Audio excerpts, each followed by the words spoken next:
అత్యాధునిక టెక్నాలజీతో నడుము మరియు వెన్నునొప్పికి treatment Tejas spine care Somajiguda Sainikpuri Gachibowli.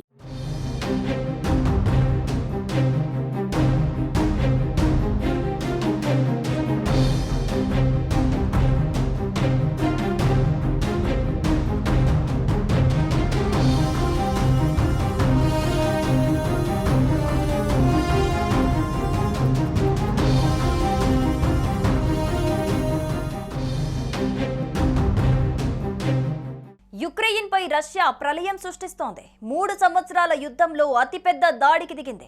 యుక్రెయిన్పై కొనసాగుతున్న రష్యా ఆగ్రహం మళ్లీ ఉధృతంగా మారింది.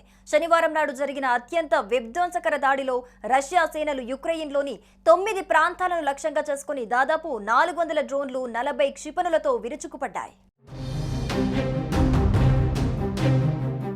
యుక్రెయిన్ రాజధాని కీవ్, పశ్చిమ ప్రాంతమైన ఎల్విల్, ఉత్తర ప్రాంతమైన సుమి తదితర ప్రధాన నగరాలపై జరిగిన ఈ దాడులు ప్రజలను భయభ్రాంతులకు గురిచేశాయి. 3 సంవత్సరాలుగా కొనసాగుతున్న ఈ యుద్ధంలో ఇది అత్యంత తీవ్రమైన దాడిగా భావిస్తున్నారు. ఈ దాడుల వల్ల మొత్తం 80 మందికి పైగా గాయపడ్డారు. ఇంకా కొందరు శిథిలాల కింద చిక్కుకుపోయిన అవకాశం ఉందని అధికారులు భావిస్తున్నారు. యుక్రెయిన్ అత్యవసర సేవల విభాగం అందించిన సమాచారం ప్రకారం కీవ్లో 3, అగ్నిమాపక సిబ్బంది, లిట్స్లో 2 పౌరులు, చెర్నిహీవ్లో మరొకరు మరణించారు. దీంతో మృతుల సంఖ్య 6కు చేరింది. పరిస్థితిని సమీక్షిస్తున్న యుక్రెయిన్ ప్రభుత్వం సహాయక చర్యలకు ఆదేశాలు జారీ చేసింది.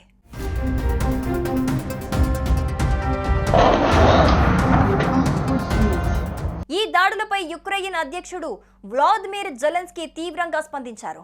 ఈ రోజు దేశంలోని అనేక ప్రాంతాల్లో సహాయక చర్యలు చేపట్టాం. రష్యా ప్రయోగించిన 400 డ్రోన్లు, 40కి పైగా క్షిపణుల వల్ల 80 మంది గాయపడ్డారు. శిథిలాల కింద ఇంకా కొందరు చిక్కుకొని ఉండొచ్చు అని ఆయన ఎక్స్ వేదికగా తెలిపారు. ఈ దాడుల్లో కీవ్లో 3 అగ్నిమాపక సిబ్బంది, లుట్స్క్లో 2 పౌరులు, చెర్నిహీవ్లో మరొకరు మరణించినట్లు యుక్రెయిన్ అత్యవసర సేవల విభాగం ధృవీకరించింది. దీంతో మృతుల సంఖ్య 6కు చేరింది. రష్యా దాడులపై ప్రపంచ దేశాల స్పందన పట్ల జెలెన్స్కీ తీవ్ర అసంతృప్తి వ్యక్తం చేశారు.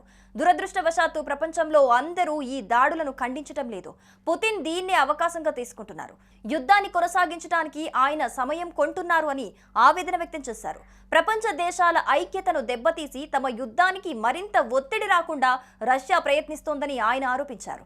ఈ పరిణామాల నేపథ్యంలో భద్రతా హామీలు, శాంతి స్థాపన, కాల్పుల విరమణ వంటి అంశాలపై దృష్టి పెట్టాల్సిన అవసరం ఉందని జెలెన్స్కీ పేర్కొన్నారు. ఈ యుద్ధం ముగియాలంటే రష్యాపై అంతర్జాతీయ ఒత్తిడి అవసరం. మాటల కన్నా గలం నడవాలి. శాంతిని కోరే దేశాలు ఇప్పుడు చర్యలపై దృష్టి పెట్టాలి అని ఆయన అన్నారు.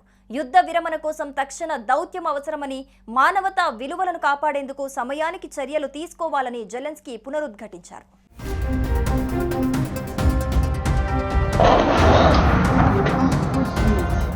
సుమన్ టీవీలో మీ పర్సనల్ అండ్ బిజినెస్ ప్రమోషన్స్ కోసం కింది నెంబర్కి కాంటాక్ట్ చేయండి.